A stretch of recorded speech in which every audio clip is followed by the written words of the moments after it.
কাউকে খোঁচা দিয়ে আমরা কি পাই জানি না, কিন্তু যাকে খোঁচা দেয় সে ব্যথা পায়। যে ব্যথায় কেউ কেউ কাঁদে, আবার কারো কারো বুকের পাঁজর ভাঙে। কাউকে ব্যথা দিয়ে আমিও কি তৃপ্তি পাই? কোনো সুখ আমাকে কি আলাদা প্রশান্তি দেয়? যদি তৃপ্তি পাই তবে মানুষ হওয়ার পাঠশালায় আরেকবার দীক্ষা নিতে হবে।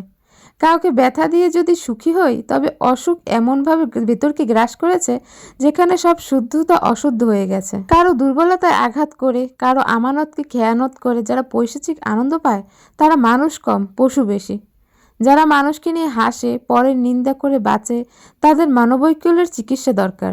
ব্যক্তিগত আক্রমণ করা থেকে প্রত্যেকে নিজেকে বাঁচিয়ে রাখা উচিত। আমাদের মধ্যে এমন অনেক মানুষ আছে যারা হাসতে হাসতে মানুষকে কাঁদাতে পারে, জনসমক্ষে এমনভাবে অপমান করে, অথচ কেউ যদি বড় ধরনের দোষ করেও ফেলে তবে তাকে সবার সামনে এভাবে বিব্রত করা একেবারেই ঠিক না, সেটা তারা বুঝতেই চায় না। একাকী পরিবেশে তাকে বুঝিয়ে বলা উচিত, যত ছোট মানুষ হোক আত্মসম্মান সবারই আছে। কারণে অকারণে জনে জনে বকাবকি, লোকসমাজে তাকে ছোট করার টার্গেট, সম্মানের কতখান অসম্মান হয় সে বিচার বিতর্ক সাপেক্ষ। কিন্তু যিনি এমন কাজ করেন তিনি সবার কাছে অপ্রিয় হয়ে ওঠেন, সাবলীল এবং অকৃত্রিম সম্মান প্রাপ্তি থেকে বঞ্চিত হন। এমনকি দীর্ঘশ্বাসের কণায় কণায় তার জন্য অশুভ নিরন্তর হয়। অহেতুক মানুষকে খোঁচা দিয়ে কথা বলা, মানুষের মনে কষ্ট দেওয়া মানসিক বিকারগ্রস্ততার এক প্রথম ধাপ। কারো দুর্বলতা জানলেও সেখানে আঘাত দিয়ে জিতে যাওয়ার মানসিকতার চেষ্টা হিসেবে ঘৃণার। বরং কারো দোষ লুকাতে পারলে, কাউকে গোপনে শোধরানোর পরামর্শ দিলে, কারো কোনো ভুল আঁকড়ে না ধরলে তবেই তো আত্মার শুদ্ধতা প্রকাশিত হয়। ফুলের সুবাসিতে চেয়েও মানুষের সুবাস তীক্ষ্ণ। যাকে ভরসা করা যায়, যার সাথে সহযোগিতা আশা করা যায়, যাকে বিশ্বাস করা যায় চোখ বুঝে, সেই মানুষের চেয়ে সুন্দর সুগন্ধির উৎস আর কি কোথাও আছে? সম্ভাবনার উল্টো পাশেই সংকটটুকুও লেপ্টে থাকে। কাজেই মানুষের থেকেই সবচেয়ে বেশি দুর্গন্ধ বেরোতে পারে।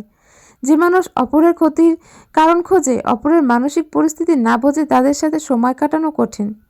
যে রোজ রুটিন করে বিশ্বাস ভাঙে, যে মাঝে মধ্যে ভরসার হাত ছেড়ে দেয়, সেই সব মানুষ থেকে যতটা সম্ভব দূরে থাকাই ভালো।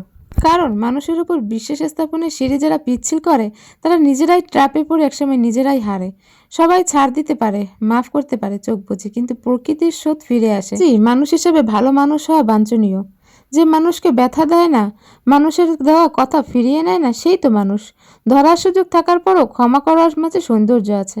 খারাপ কথার বাইরে লুকিয়ে আছে জাগতিক সকল মাধুর্য। ইচ্ছে হলে নিজেকে দূষিত করার সুযোগও আছে, আবার সুবাস ছড়িয়ে মানুষকে মুগ্ধ করার সুযোগও আছে। তাই আপনি কোন পথ বেছে নেবেন আর কোন পথে নিজেকে জাহির করবেন সেটা দ্বারাই সময় আপনাকে মূল্যায়ন করবে।